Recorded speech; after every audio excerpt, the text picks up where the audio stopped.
9 years in development, 3.27 million from Kickstarter backers, and just 52 days after early access, founder resigns in protest, massive layoffs at the studio, and the game's future is suddenly in question. This is the story of Ashes of Creation on. Hello, it's your Dragon Levistro. Today I'm covering the complete breakdown of what happened with Ashes of Creation. Shout out to Mikey, aka the Goon Room, for bringing this to my attention earlier this morning. I immediately dove into the research to separate fact from speculation. This game has been a significant topic of discussion in the MMO community for nearly a decade. As of January 31st, 2026, the situation has reached a critical point. I'll cover what happened and what the game promised, and how the launch went, community reactions, who's in control now, and how to get a refund if you're affected. This is the verified timeline. Warning signs appeared earlier than you might think. On January 22nd, 2026, Intrepid Studios announced layoffs of approximately 9 employees, which Steven Sharif described as targeted team adjustments that wouldn't affect development. 2 weeks later, the whole story changed. On the afternoon of January 31st, Steven Sharif, founder, CEO, and creative director, posted his resignation on Discord. In his words, control of the company shifted away from me, and the board began directing actions that I could not ethically agree with or carry out. I chose to resign in protest.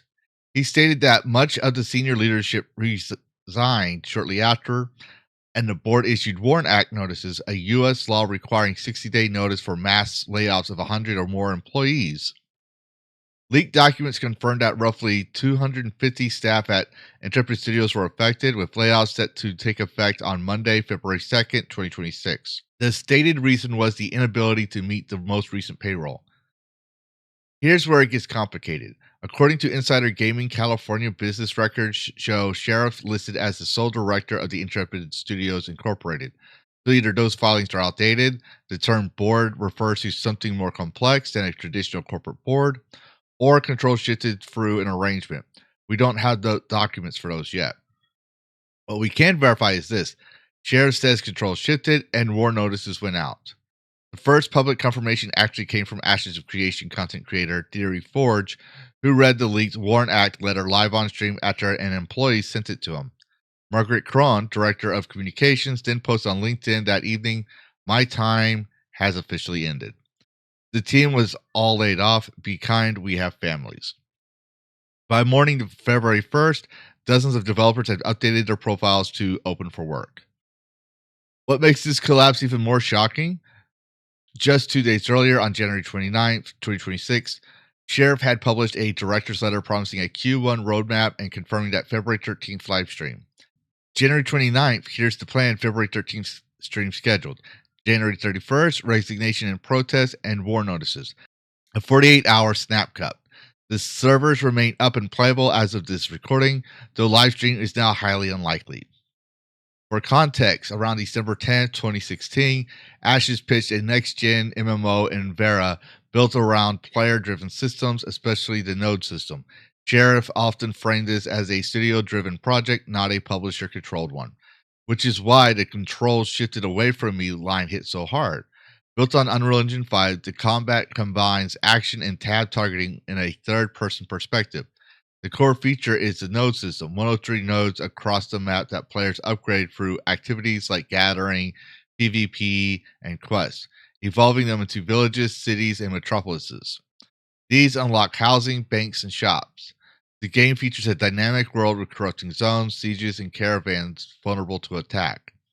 9 races and 64 class combinations from 8 archetypes. The developer promised no pay-to-win mechanics, only cosmetics and a subscription after launch.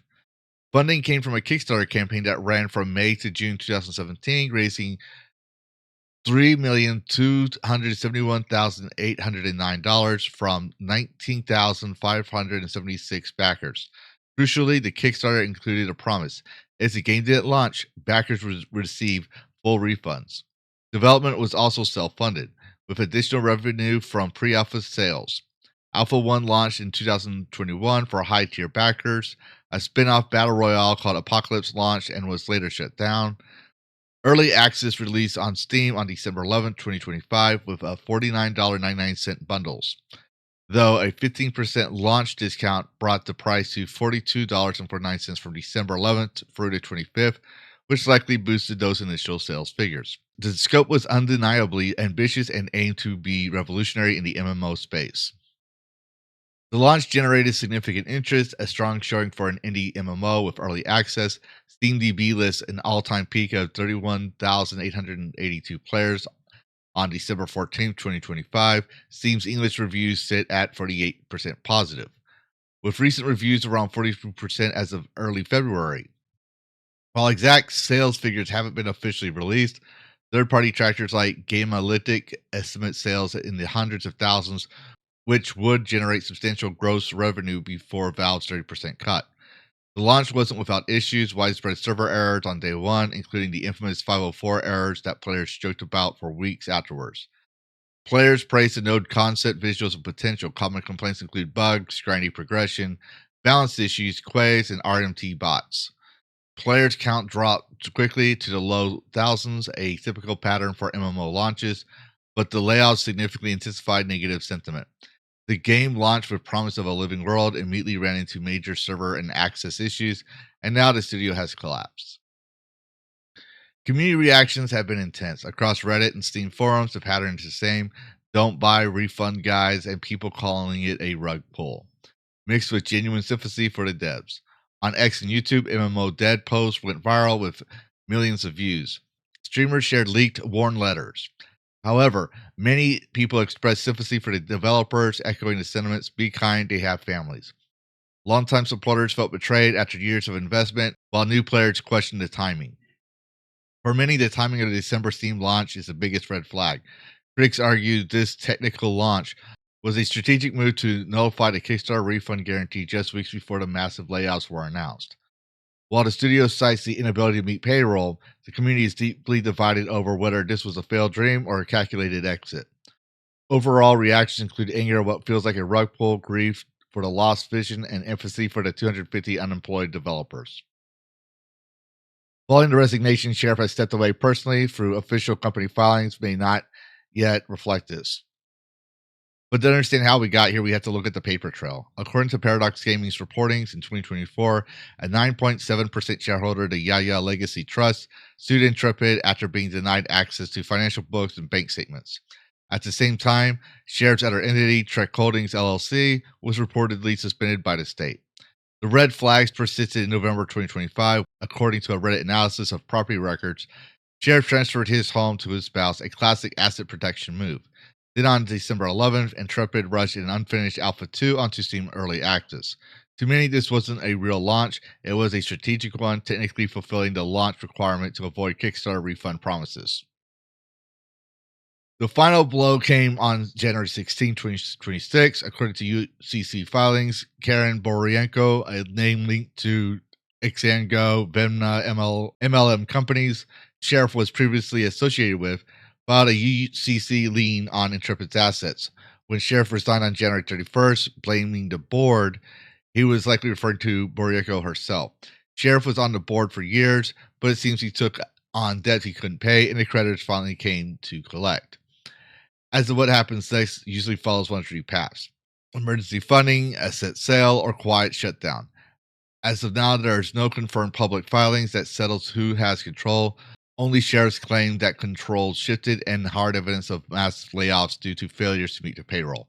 The heart and soul of the project is gone, and whether this was a failed dream or a calculated exit is the question community is now fighting over. With the studio reportedly unable to meet its most recent payroll and development effectively halted, many of you are asking, how do I get my money back? If you bought the game on Steam, your best bet is immediate action through Steam support. Automatic refunds are if you played the game for less than 2 hours and owned the game for less than 14 days, your refund request should be processed automatically through the standard purchases tab in Steam Help. The manual exceptions are if you are past those limits, you must submit a manual ticket. I've seen successful reports of players citing abandonment or studio collapse as extraordinary circumstances. Under the I have a question about this purchase option rather than the standard refund button to explain that the developer has resigned and the studio is facing mass layoffs. For Kickstarter backers, the situation is much more grim.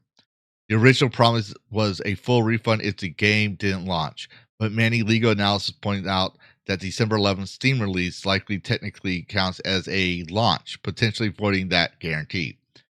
And even if you could argue otherwise, because Intrepid Studios is reportedly insolvent and cannot pay its payroll, it's highly unlikely they have the liquid funds to honor backer refunds.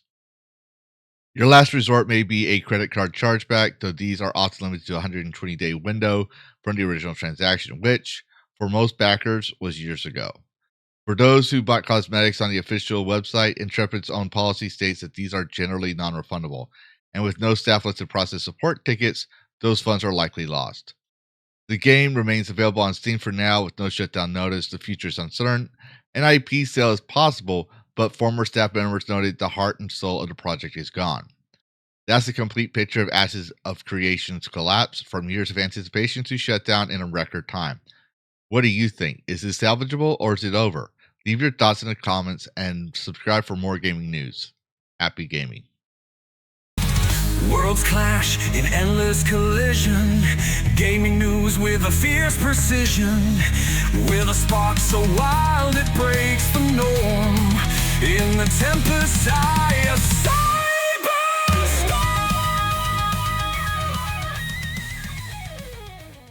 Reclaim gaming in Dragon Cast. Fire breathing wide, screaming loud. Levistro's here to shake the crowd. Psychotic dragon ready to ignite. Hold on tight.